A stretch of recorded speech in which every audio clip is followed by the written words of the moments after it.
Senate में सिंधु दरिया मां केनाल कढण वारे मंसूबे ते पीपल्स पार्टी जो एतराज़ साम्हूं आयो आहे।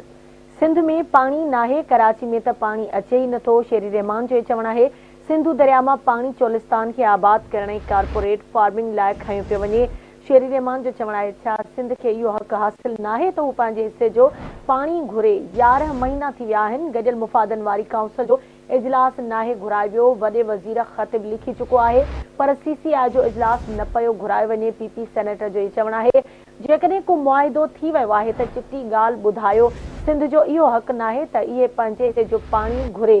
सिंध में जर जो पानी खारो थी वियो आहे, पानी आहे ई न। सेनेटर शेरी रहमान जो चवण आहे ग्रीन पाकिस्तान जो मतलब आहे त पाकिस्तान के पानी ॾेई साओ करण। निगराननि खे सम्झ में न आयो छा असांजो फर्ज़ न आहे त दुरुस्त फ़ैसिला कयूं। शेरी रहमान जो वधीक चवण हुयो त सिंध में पानी मामले ते एहतिजाज थी रहियो आहे, को ॿुधण वारो ई नाहे। केनालनि वारे मंसूबे ते सिंध के शदीद एतराज़ आहिनि। सिंध के छो ॿुधो न पियो वञे। पाणीअ जी खोट थींदी आहे त पंजाब में घटि ऐं सिंध में घणी थींदी आहे। जेके बि अवां जूं मजबूरियूं आहिनि उन्हनि खे डिस्कस कयो। शेरी रहमान जो चवण आहे।